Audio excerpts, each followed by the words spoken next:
Assalamualaikum warahmatullahi wabarakatuh. Bismillahirrahmanirrahim.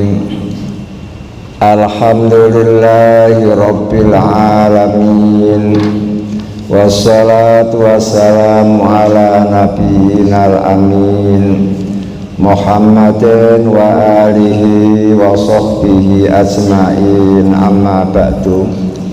Hadirin Bapak Ibu jamaah pengajian rahimakumullah, pagi hari ini saya akan membacakan satu ayat dalam surat An-Nisa, surat yang keempat ayat 136. Kemudian lanjut surat Baqarah ayat 208. Bunyi ayat, A'udzu billahi minasyaitonir rajim. Ya ayyuhalladzina amanu, wahai orang-orang yang beriman.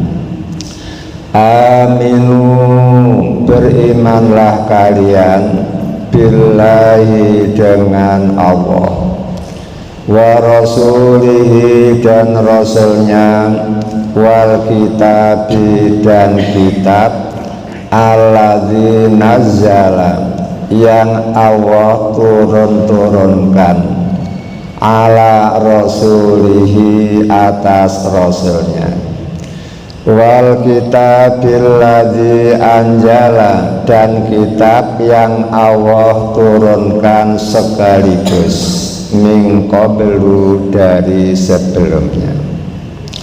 Ayat ini mengandung tanda tanya.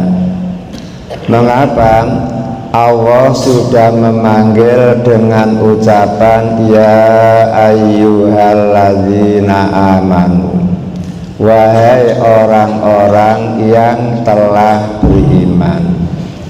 Namun mengapa sudah dicap oleh Allah sebagai orang mukmin masih diperintah amin, berimanlah kalian dengan Allah, berimanlah kalian dengan Rasulullah, wal kitabi nazzala ala rasuli, dan berimanlah dengan Al-Quran. Kalau Al-Quran nazzala, diturunkan sedikit demi sedikit. Wal kitabil ladzi anzala min qablu, dan berimanlah kalian dengan kitab yang Allah anjala, turunkan sekaligus. Berarti Taurat turun sekaligus mulai A sampai Z, turun sekaligus mulai alif sampai iya. Begitu pula Injil, begitu pula Zabur, begitu pula kitab-kitab Rasul yang lain.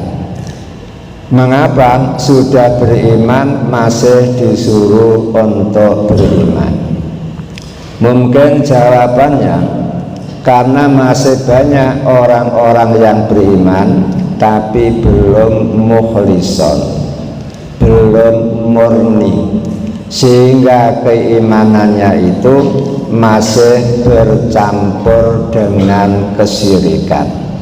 Berarti sebagian beriman kepada Allah namun masih dicampur dengan kesyirikan-kesyirikan.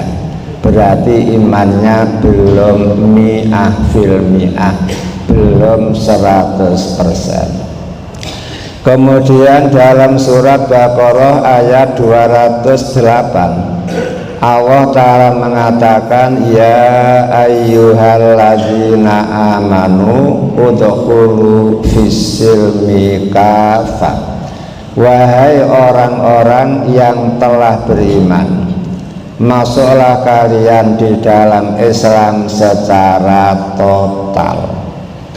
Wala tattabi'u khutuwatis syaitan, dan janganlah kalian mengikuti langkah-langkah setan.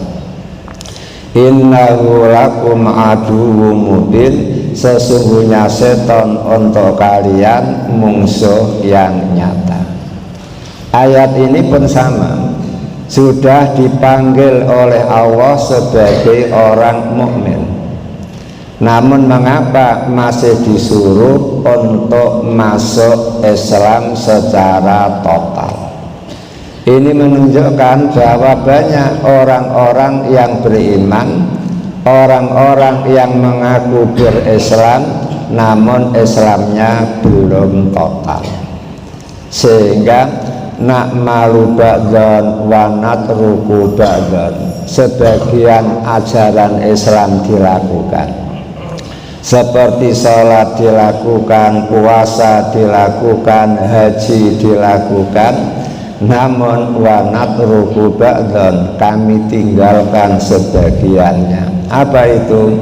Mencari ekonomi tidak mau diatur oleh Islam, karena mencari yang haram saja sulit, susah, apatah lagi mencari yang halal. Seperti itu semboyan mereka. Begitu pula dalam muamalah, pergaulan sehari-hari juga tidak mau diatur oleh syariat Islam. Makanya walaupun sudah menyatakan diri beriman dan Allah pun mengakui keimanan mereka, mereka masih disuruh udkhulu fis-silmi kafah. Kemudian pertanyaannya, bagaimana dengan kita? Iman kita ini sudah pas atau masih sebagian saja? Jawabannya di dalam hadis, Pak, yang diriwayatkan oleh Imam Bukhari, oleh Imam Muslim, bersumber dari sahabat Abu Hurairah. Nabi Muhammad mengatakan, al-imanu bid'un wa sab'una au bid'un wa sittuna su'batan. Iman itu mempunyai cabangan 60 lebih atau 70 lebih. Kata-kata bid'un, Pak, itu hitungan dari 3 sampai 9, itu bid'un. Berarti kalau Nabi Muhammad mengatakan iman itu punya cabangan 70 lebih, anggap sajalah 75, 73 boleh, 75 boleh, 79 boleh. Itu cabangan-cabangan keimanan. Kemudian mari kita hitung rukun iman ada berapa? 6. Kemudian rukun Islam ada 5. 6 tambah 5 baru 11. Begitu saja kadang-kadang orang sudah buang, enggak? Alhamdulillah, Islam saya sudah sempurna karena saya sudah haji, sholat sudah, kemudian puasa sudah, zakat sudah, kemudian sekarang saya sudah selesai haji, sehingga bangga merasa Islamnya sudah sempurna. Padahal kalau dihitung baru 11, 6 rukun iman, 5 rukun Islam, sehingga 11.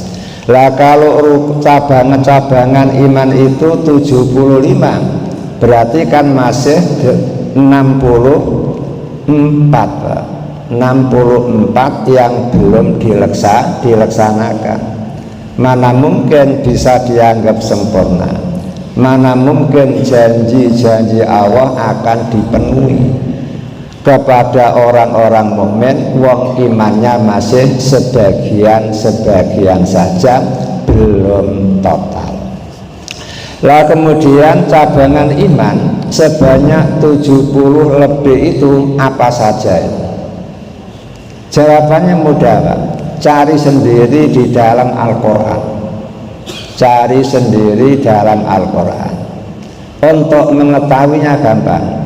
Kalau ada awalan ya ayyuhalladzina amanu titik itu cabangan iman.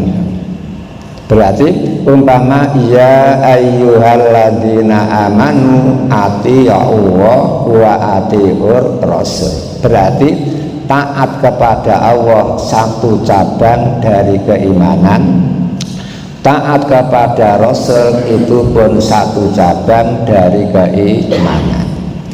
Kemudian kalau ada kata-kata ya ayyuhalladzina amanu aqimus shalah wa atuz zakah, berarti iqamatus shalah, melaksanakan sholat itu merupakan satu macam cabang keimanan, menunaikan zakat itu pun satu macam apa itu cabang-cabang iman.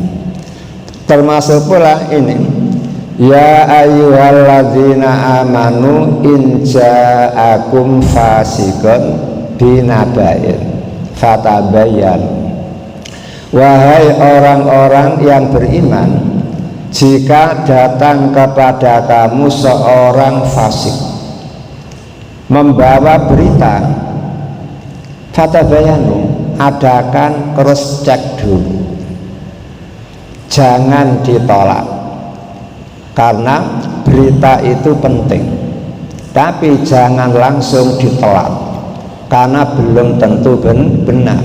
Itu sikapnya, sikap mukmin yang sejati seperti itu.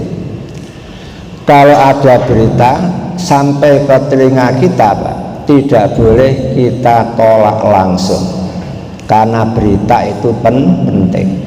Namun juga tidak boleh kita terima langsung, tapi kita dianjurkan tabayyun. Berarti tabayyun itu merupakan apa? Cabang-cabang keimanan. Lah setelah panjenengan tabayyun, ternyata beritanya itu huwak, hadisul ifki, berita bohong, maka tinggalkan, buang jauh-jauh. Kemudian bagaimana kalau berita itu setelah jenengan cross check dilalah benar, apa boleh diviralkan? Jangan dulu, walaupun berita itu benar, jenengan harus berpikir umpama diviralkan ada manfaatnya apa tidak. Kalau tidak ada manfaatnya, eman-eman pulsanya, sehingga tidak perlu disebarkan. Akan tetapi setelah panjenengan cek berita itu ternyata benar, lalu jangan berpikir umpama diviralkan ada manfaat apa tidak. Ternyata ada manfaat, monggo silakan panjenengan viralkan, sehingga panjenengan dapat nilai pahala. Semakin banyak yang membuka, berarti semakin banyak pula apa itu orang-orang pahala yang panjenengan peroleh. Seperti itu cara kita menerima berita. Kemudian ada lagi contoh yang lain, Pak. Di dalam surat Hujurat, surat yang ke-49 ayat 12, Allah mengatakan ya ayyuhalladzina amanu istanibu kasiron minadz-dzanni, wahai orang-orang yang beriman, jauhilah prasangka. Berarti menjauhi prasangka itu merupakan cabang keimanan, sehingga panjenengan harus husnudzon saja kepada orang, jangan sampai suudzon kepada orang lain. Suatu contoh, ketika Nabi Muhammad mengirim patroli syariah, kalau syariah itu peperangan yang Nabi Muhammad tidak ikut, peperangan yang Nabi Muhammad tidak ikut. Kalau ghazwah, peperangan Nabi Muhammad ikut. Lah Nabi Muhammad pernah mengutus tentara-tentara untuk berperang melawan orang kafir. Akhirnya pada waktu itu ada seorang sahabat namanya Usamah. Dia itu membunuh orang yang sudah mengucapkan la ilaha illallah. masih dibunuh. Akhirnya setelah Nabi Muhammad mendengar laporan kalau Usama membunuh orang yang mengucapkan la ilaha illallah, maka Usama dipanggil pulang.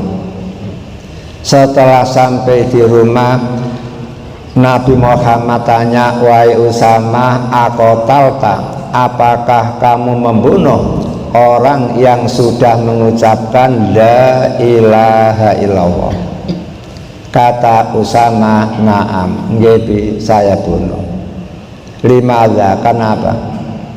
Ia biqat auja al muslimin, dia itu betul-betul menyakitkan hati orang Islam. Bayangkan, secara sembunyi-sembunyi dia nyerang, blek-blek, sehingga orang Islam mati 2, mati 3, lalu lari sembunyi. Tidak lama nongol lagi, blek-blek, membunuh lagi, sehingga orang Islam mati lagi, dia sembunyi. Lah setelah saya marah, saya intai, begitu dia nongol yang ketiga kali, langsung saya serbu, dia lari saya kejar. Setelah terdesak, begitu saya angkat tombak, dia mengucapkan la ilaha illallah. Berarti dia itu mengucapkan la ilaha illallah khaufan min silahi, karena takut pedang saya tidak lillahi ta'ala itu. Lah kok Nabi ngomong afala sakok taqolbah, kamu kok bisa ngomong seperti itu? Apa kamu sudah memecah hatinya?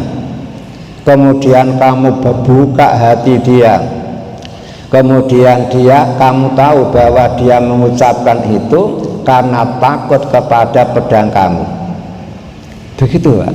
Kemudian Nabi Muhammad ngomong lagi, wa kaifa tasna'u bila ilaha illallah idza ja'at yaumal qiyamah, bagaimana tanggung jawab kamu besok pada hari kiamat ketika kalimah la ilaha illallah datang kepada Allah. Nabi Muhammad terus ngomong tidak berhenti-henti, diucapkan berkali-kali sampai Usama ngomong laitahu sakata, muga-muga Nabi diem, laitahu sakata, muga-muga Nabi diem. Lah dari sini betul ayat ini menjelaskan, wahai orang-orang yang beriman, jauhi prasangka. Suudzon itu jangan. Makanya ada rumus nahnu nahkumu bidzawahir, wallah yatawallas sarair. Kita cukup menilai orang itu secara zahirnya. Gitu Pak. Masalah rahasia hati dia kita serahkan kepada Allah. Sehingga kalau ada orang sobo masjid, anggaplah dia mukmin. Kalau ada orang sobo doli, dulu Pak ya, dulu, berarti juga dia orang beli gitu kan, sobo lokalisasi. Walaupun dia ngomong, Pak jangan seudon ya, saya datang ke lokalisasi itu untuk menguji iman saya, seberapa hebat iman saya, tergoda apa tidak oleh mereka. Padahal datang saja bukti dia tergoda, apalagi sudah sampai sekamar berdua, kemudian ngomong-ngomong dan sebagainya. Nah itu kita tidak boleh suudzon, namun kita cukup melihat zahirnya. Kalau zahirnya sobo pengajian, berarti orang mukmin sejati. Kalau orang sobo tempat maksiat, berarti keimanannya perlu ditanya. Ini untuk mengetahui cabang-cabang keimanan. Itu pertama, menggunakan lafaz ya ayyuhalladzina amanu. Itu Pak ya. Kemudian titik-titiknya itulah cabang-cabang keimanan. Kemudian cara yang kedua Pak, bila panjenengan ngomong tahu di dalam Al-Quran in kuntum mu'minin, in kuntum tu'minun. Lah berarti sebelumnya itu namanya apa? Cabang-cabang keimanan. Contoh di dalam surat An-Nisa surat yang keempat ayat 59 Allah mengatakan fa in tanaza'tum fi syai'in farudduhu ilallah wa rasul in kuntum tu'minuna billah.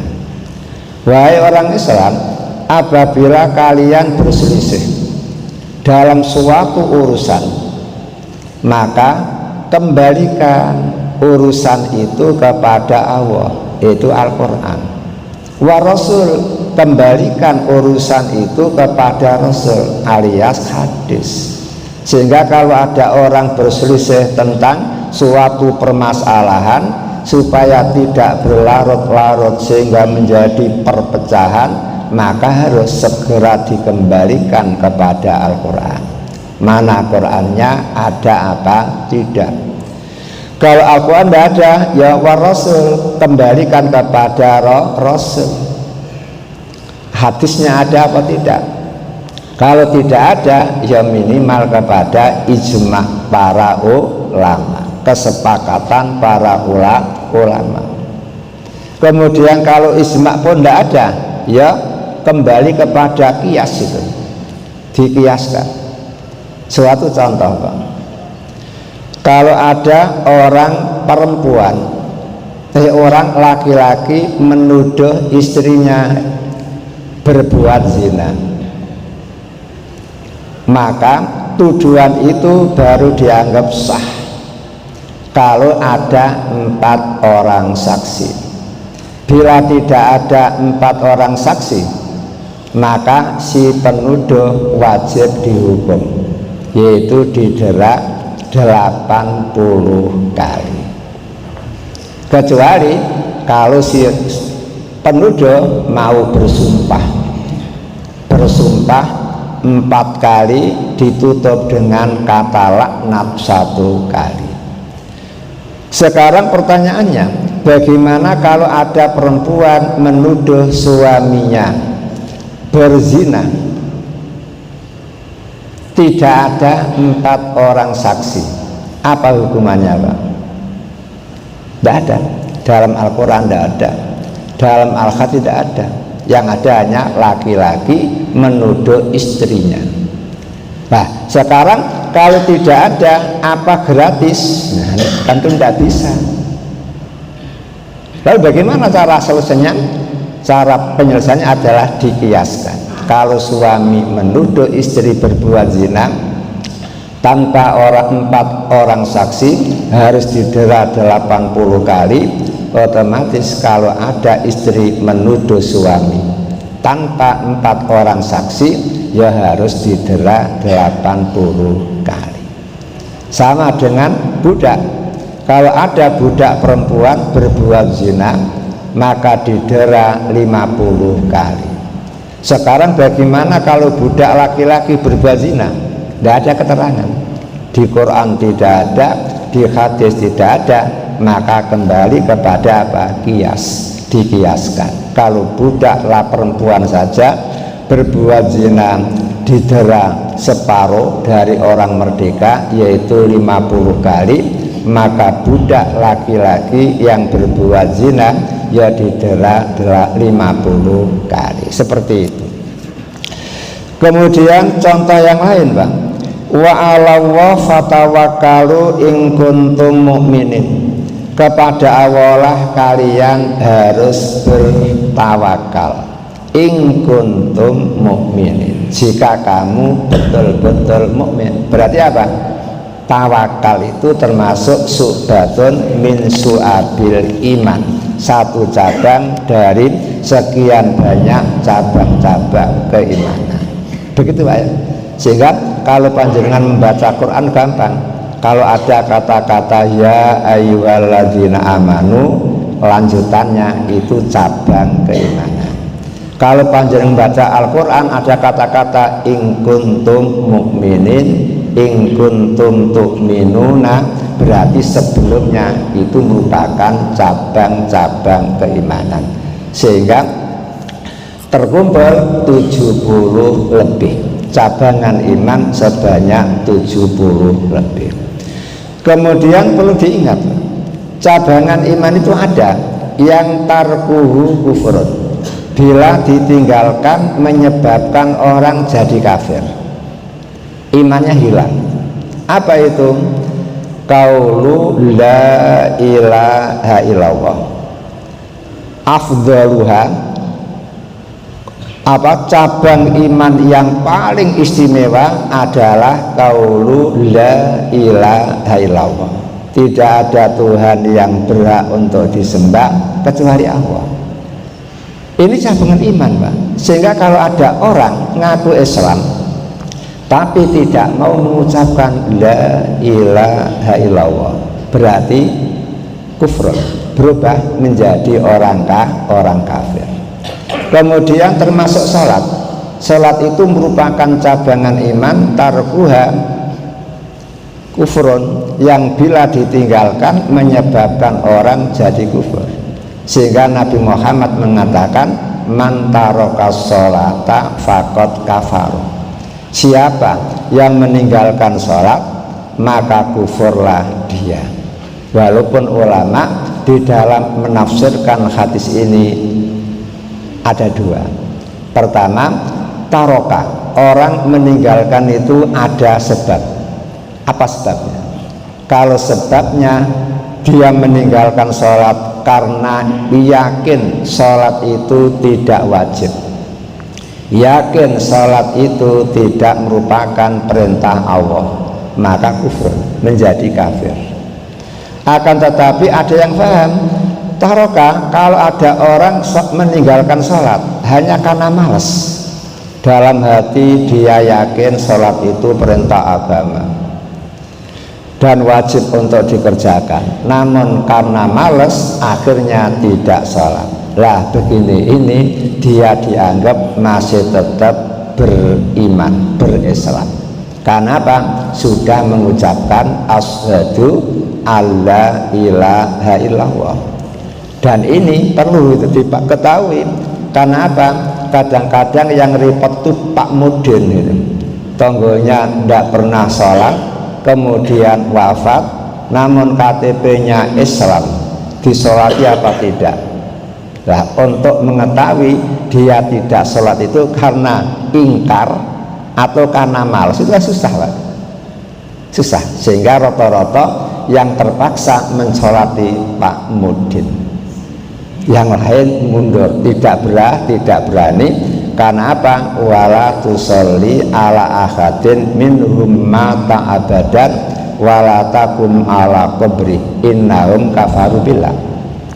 Bila ada orang kafir meninggal dunia, jangan sekali-kali disolati, dan jangan ikut berdiri di atas kuburannya untuk memintakan ampun. Berarti kalau hak tetangga, Pak, bisa takziah, bisa ikut mengantarkan ke jenazah, ke kuburan, namun tidak perlu ikut mensolati, juga tidak perlu ikut mendoakan maghfirah, mendoakan pengampunan dari Allah. Karena Nabi Muhammad sendiri ketika izin kepada Allah memintakan ampun buat pamannya Abu Thalib, lah kok Nabi Muhammad dilarang. Maka nalin nabi walladzina amanu ayyastaghfiru lil musyrikin walau kanu ulil qurba. Tidak pantas buat seorang nabi dan orang-orang yang beriman memintakan ampun buat orang-orang kafir, walaupun dia itu kerabatnya sendiri. Gara-gara ayat itu Nabi Muhammad tidak jadi memintakan ampun buat paman tersayang, tercinta. Sejak kecil Nabi Muhammad diramut oleh Abu Thalib, sampai dewasa pun dilindungi keamanannya. Namun karena dia mati dalam keadaan kafir, Nabi Muhammad tidak bisa apa? Memintakan ampun. Kemudian ada pula cabangan iman tarkuhu ismun wala yubtilul iman.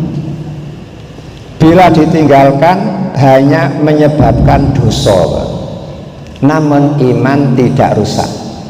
Itu ada.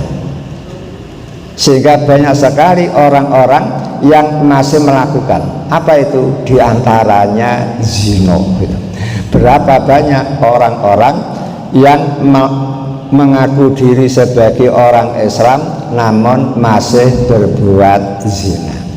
Padahal zina, tarku zina, meninggalkan zina itu merupakan su'batun min su'abil iman, satu cabang dari sekian banyak cabang-cabang keimanan.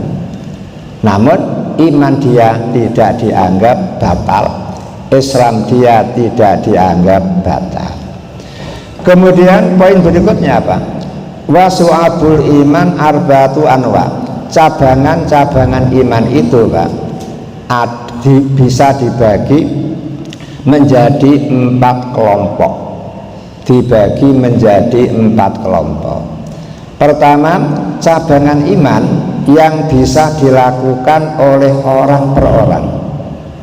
Yang bisa dilakukan oleh orang per orang. Seperti zikir, itu bisa, Pak, sendiri-sendiri, di rumah, di perjalanan. Kemudian ketika rebahan, zikir kepada Allah. Padahal zikir itu termasuk cabang keimanan. Tilawah, membaca Al-Quran juga bisa dilakukan sendiri-sendiri. Kemudian saum, puasa sunnah bisa dikerjakan sendiri-sendiri. Puasa Ramadan juga bisa dikerjakan sendiri-sendiri. Kemudian sholat nawafil, sholat sunnah itu bisa dikerjakan sendiri-sendiri. Di masjid bisa, di rumah bisa. Kemudian sabar menghadapi kesulitan hidup itu pun fardhi, Pak, bisa dikerjakan sendiri-sendiri. Kemudian tawakal juga bisa dikerjakan sendiri-sendiri. Kemudian yang kedua, Pak, cabangan iman yang hanya bisa dilaksanakan, dilakukan oleh orang yang berkeluarga. Sehingga orang yang tidak punya keluarga tidak bisa, Pak, melaksanakannya. Contoh, fa'atun nisa asodukotihinna nikhlah. Wahai orang laki-laki, apabila kalian mengawini orang-orang perempuan, maka berilah mas kawin sebagai pemberian wajib. Berarti memberi mas kawin kepada istri merupakan su'batun min su'abil iman, satu cabang dari sekian banyak cabang-cabang keimanan. Kemudian yang berikutnya apa? Seperti apa? Memberi belanja. Al-Quran mengatakan liyunfik dzu sa'atin min sa'ati. Wahai orang laki-laki yang punya keluasan rezeki, berilah nafkah istrimu, berilah nafkah anak-anakmu dengan seluas-luasnya. Seluas-luasnya. Ada, Pak, yang sewugih memberi nafkah kepada bojo per hari itu 150 juta. Ada pula yang memberi nafkah kepada istri tiap hari 100 juta. Bisa, Pak, ya? Ya bisa, Pak. Kalau panjenengan punya duit, punya tabungan 10 triliun saja, Pak. Saya hitungkan, Pak, ya, 10 triliun itu kalau jenengan belanjakan tiap hari 100 juta untuk menghabiskan 10 triliun itu butuh waktu berapa? 273 tahun. Itu, Pak, 273 tahun baru habislah uang 10 triliun padahal tiap hari jajan 100 juta. Itu namanya apa? Liyunfik dzu sa'atin sa'ati. Kalau rezekinya luas itu berilah istri, anak-anak belanja yang luas. Namun wa man qudira alaihi rizquhu falyunfik mimma atahu. Namun kalau ada seseorang rezekinya kok cerit, sehari hanya dapat 100.000, ya sudah, berikan semuanya, tidak usah dipotong beli rokok. Itu berarti memberi nafkah termasuk cadangan iman. Mana mungkin ayat ini bisa jenengan laksanakan kalau tidak punya bojo, kalau tidak punya anak, berarti iman panjenengan berkurang. Oleh karena itu monggo, siapapun yang sudah tidak punya suami, tidak punya istri, cepat-cepat cari lagi. Ada loh Pak, seorang sahabat yang terkena penyakit taun, lalu istrinya wafat karena taun, dirinya terkapar di rumah sakit juga karena taun. Begitu mendengar istrinya wafat Pak, dia bengok-bengok, anakku, cepat carikan aku istri, cepat carikan aku istri. Anaknya ngomong, ya jenengan kan sakit seperti ini, mengapa kok harus kawin? Saya malu ketemu Allah dalam keadaan apa? Membujang atau duduk. Saya malu. Nah, karena itu alasannya apa? Akhirnya apa? Dicarikan istri Pak. Ada yang malu Pak. Kemudian dibawa ke rumah sakit, kemudian akad nikah. Begitu disun pisan mati Pak. Apa untungnya Pak? Untungnya dia sudah bisa menambah pahala karena kawin. Untung yang kedua, dia sudah bisa memberi mas kawin. Yang ketiga, dia bisa memberi warisan. Karena istri itu kalau sudah sah Pak ya, begitu suaminya wafat dapat warisan. Bila si mayit punya anak lanang wedok Pak, atau punya anak, maka bagian istri 1/8. Kemudian sisanya untuk anak laki dan perempuan itu, kalau punya laki, kalau tidak punya laki hanya punya perempuan, 2/3/4, bagiannya 2/3. Kemudian asobahnya untuk dulurnya si mayit. Kalau si mayit sudah tidak punya bapak, tidak punya ibu, begitu, berarti tetap dapat pahala. Dan yang perlu jangan menentukan apa? Dia malu ketemu Allah dalam keadaan bujang atau tidak beristri. Sama dengan Bimbas, ketua majelis ulamanya Arab Saudi, yang disebut apa? Lajnah Daimah. Dia itu sakit Pak, mau dioperasi, jenggotnya mau dicukur, tidak mau Pak. Lah kalau jenggotnya tidak dicukur nanti terganggu Pak operasinya. Ya sudah, tidak usah dicukur, tidak usah dioperasi. Lah mengapa? Aku malu bila ketemu Allah tidak punya jenggot. Sampai sebegitu Pak. Entah, silahkan jenengan renungkan itu. Dia tidak mau atau malu ketemu Allah dalam keadaan tidak punya jenggot. Kemudian ada lagi Pak, perintah di dalam rumah tangga apa? Wa asiruhunna bil ma'ruf. Orang laki-laki wajib mempergauli istri dengan baik, mempergauli anak-anaknya dengan baik. Berarti ini perintah agama. Kalau tidak punya istri, berarti ayat ini mulghatun, nganggur Pak, pensiun gitu. Perintah Allah yang dipensiunkan untuk orang yang tidak punya istri, untuk orang yang tidak punya keluarga. Kemudian ada lagi perintah askinuhunna min haitsu sakantum min wusjikum. Orang laki-laki kalau sudah berumah tangga wajib menyediakan sakan, tempat tinggal. ala kadar kemampuan. Kalau mampunya baru nyewa, tak apa-apa nyewa gitu. Berarti apa? Memberi tempat tinggal kepada istri itu merupakan satu cabang dari cabang-cabang iman yang bisa dilakukan oleh orang yang berkeluarga.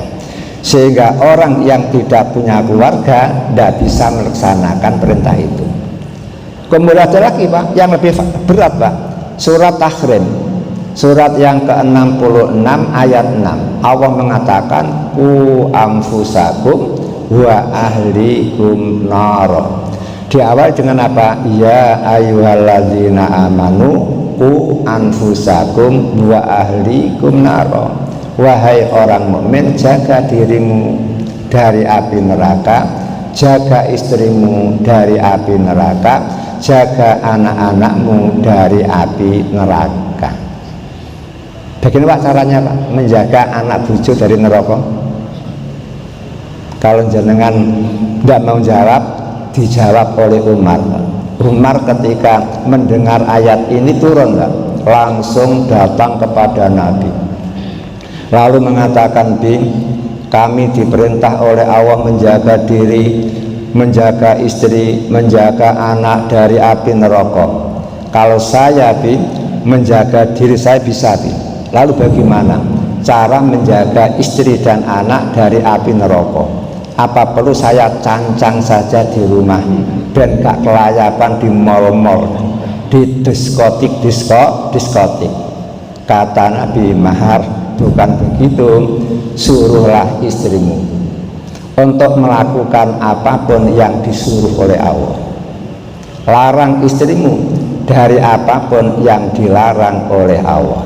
Suruh anak-anakmu melakukan apapun yang diperintahkan oleh Allah. Kemudian larang anak-anakmu dari sesuatu yang dilarang oleh Allah. Itu apa? Menjaga anak istri dari neraka. Lah, untuk mengetahui mana perintah Allah itu kan perlu belajar Quran ya, kan hadis.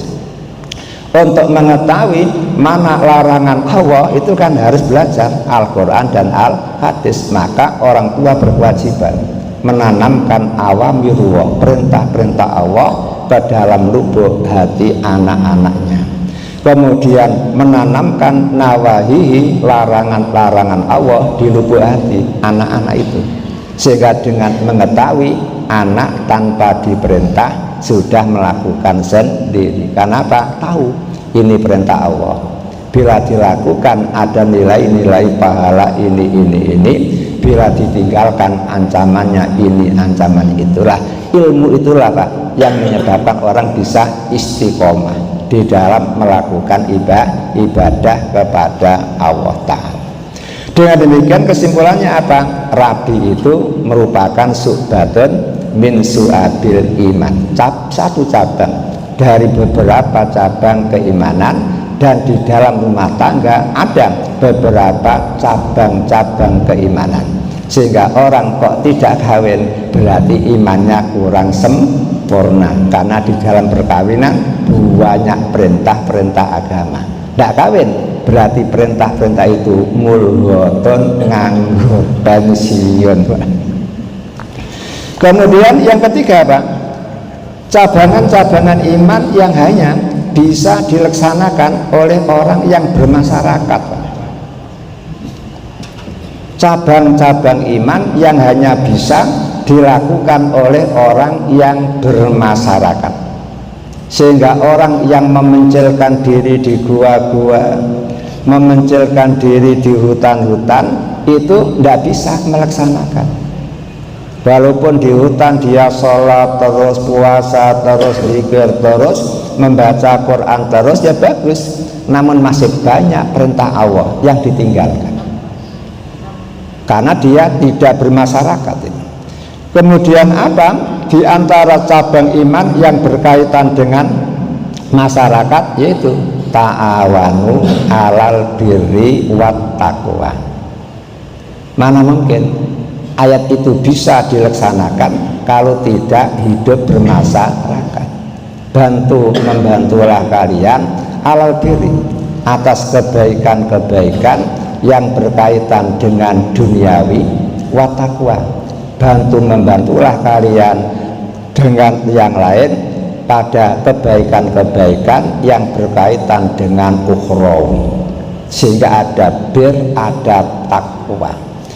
Kemudian wala ta'awanu alal ismi wal udwan. Namun ingat, sebaik apapun kalian dengan teman, dengan tetangga, jangan sampai membantu mereka di atas perbuatan dosa dan perbuatan yang menimbulkan permusuhan. Ayat ini tidak bisa dilaksanakan. Perintah ini tidak akan bisa dilaksanakan kalau panjenengan tidak bermasyarakat, tidak bergaul dengan yang lain. Kemudian akhir firman Allah, Pak, watawasau bil haqqi watawasau bis sabr. Mana mungkin ayat itu bisa dilaksanakan kalau panjenengan hidup memencilkan diri di gua-gua, di hutan-hutan. Sampai kepada zakat juga tidak mungkin jenengan bisa melaksanakan, Pak, kalau tidak ada orang fuqara, tidak ada orang miskin, karena jenengan hidup di gua seorang diri. Kepada siapa zakat itu disalurkan? Padahal aunul malhuf, membantu orang yang betul-betul membutuhkan, itu kan pahalanya lebih bagus, Pak, daripada iktikaf di masjid Nabi selama 1 bulan. Bayangkan, Pak, ya, iktikaf di masjid Nabi, Pak, selama 1 bulan itu masih kalah, Pak, pahalanya dibanding dengan membantu orang yang betul-betul kecepit seperti sekarang ini. Di atas, Pak, ya, sudah 3 hari tidak kebagian makanan karena dia berada di kampung yang terpencil, Pak, sehingga tidak ada akses untuk ke sana itu, kecuali kalau membawa helikopter kemudian dijatuhkan dari atas baru bisa. Seperti itu. Umpama itu bisa jenengan tolong 1 hari saja, perbuatan menolong mereka 1 hari itu pahalanya lebih baik daripada itikaf di Masjid Nabawi sebulan penuh. Padahal sholat tahajud di Masjid Nabawi 1 kali aja pahalanya lebih baik daripada sholat tahajud di Masjid Raudhatul Jannah 1000 kali, 1000 malam. Itu kan luar biasa. Kemudian yang keempat, Pak, yang keempat ada lagi cabangan-cabangan iman yang hanya bisa dilakukan oleh penguasa, Pak, pemerintah, sehingga masyarakat lain tidak bisa, Pak. Apa itu? Nahi anil munkar. Kalau amar ma'ruf bisa, Pak, ya, semua orang bisa menyuruh orang untuk berbuat baik. Namun kalau nahi mungkar ini kan kalau tidak pemerintah yang melaksanakan tidak bisa, Pak. Coba kalau ada orang judi panjenengan larang, ya, Pak, tawur apa gelet, Pak? Ya tawur, ya gelet, kan begitu, kan? Ini hak saya, kan begitu. Akan tetapi kalau penguasa yang mencegah, mereka tidak berani, karena penguasa duwe bedil, penguasa duwe penjara, penguasa punya yang lain-lain, sehingga orang mesti manut itu. Sepertilah lalu lintas, ya, kalau tidak ada polisi yang menjaga kan luar biasa orang itu egoistis, Pak, sehingga kepingin cepat sendiri, sehingga harus menghalangi yang lain, harus mengganggu yang lain. Maka disinilah ada cabang-cabang keimanan yang bisa dilaksanakan oleh penguasa, sementara kita tidak bisa melaksanakannya. Kemudian diantaranya lagi apa? I'dilu huwa aqrabu littaqwa. Tegakkan keadilan. Bisa jenengan menegakkan keadilan? Wong jadi ketua RT saja enggak, loh. Mana mungkin bisa menegakkan keadilan? Ya bisa hanya penguasa. Makanya panjenenganlah yang harus jadi apa? Penguasa, sehingga bisa melaksanakan cabangan-cabangan keimanan yang ada di dalam itu Islam itu. Kemudian lindungi rakyat. Nah ini apa bisa? kita melindungi rakyat, uang kita bukan penguasa, kita malah jadi rakyat kan, sehingga kita perlu perlindungan dari mereka. Di antaranya apa? Hak-hak asasi kita perlu dilindungi oleh mereka. Orang Islam, semua orang punya hak memiliki harta, maka penguasa harus menyiapkan aparat supaya siapa yang mencuri ditangkap, siapa yang korupsi ditangkap. Namanya apa? Melindungi hak-hak rakyat. Semuanya itu tidak bisa dilaksanakan oleh orang per orang, hanya bisa dilaksanakan oleh penguasa. Dengan demikian cabangan iman itu lengkap, bisa dilaksanakan oleh orang per orang, bisa dilaksanakan oleh orang yang punya keluarga, bisa dilaksanakan oleh masyarakat secara umum.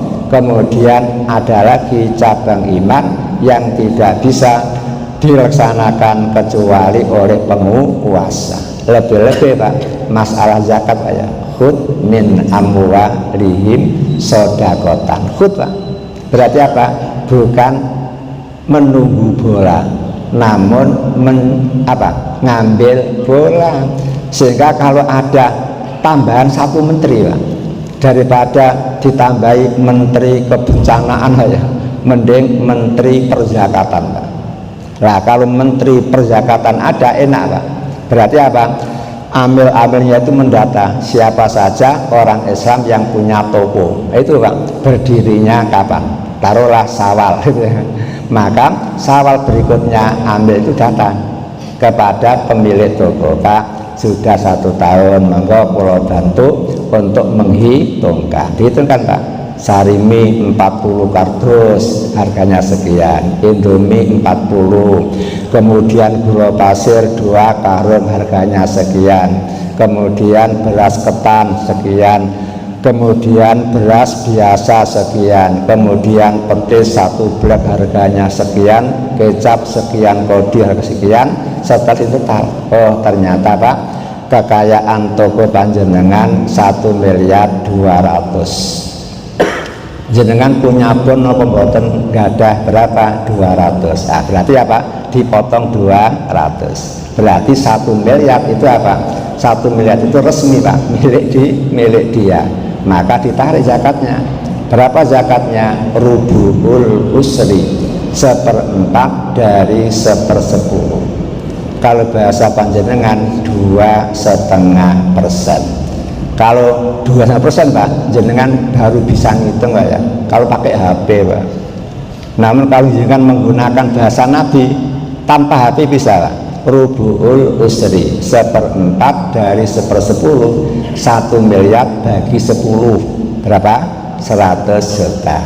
100 juta bagi 4 berarti 100 juta Pak. Berarti punya tabungan 1 miliar, zakatnya 25 juta. Pun pundi aniki dikeluarkan Pak, sehingga maksimal Pak, terkumpul.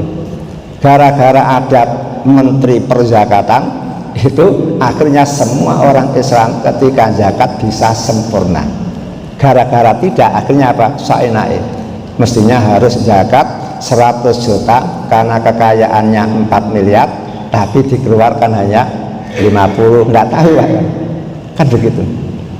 Nah inilah menolong gitu. Makanya cabangan iman itu ada yang hanya bisa dilaksanakan oleh mereka yang punya kekuasaan. Berarti panjenengan harus fastabiqul khairat, berlomba untuk menjadi apa? Penguasa. Jangan alergi terhadap penguasa. Karena apa? Kalau jenengan kuasa bisa membuat perda yang baik, walaupun tidak persis seperti Islam, tapi nilai-nilai keislaman masuk ke situ aja. Seperti larangan judi itu kan perlu, kemudian larangan ini itu perlu. Itu harus jenengan yang jadi pemimpinnya, jadi DPR-nya. Hadirin yang berbahagia, itulah yang bisa saya sampaikan. Kurang lebihnya mohon maaf. Mari kita akhiri dengan doa kafaratul majelis. Subhanakallahumma wa bihamdika asyhadu alla ilaha illa anta astaghfiruka wa atubu ilaik walhamdulillahi rabbil alamin wal afu minkum. Assalamualaikum warahmatullahi wabarakatuh.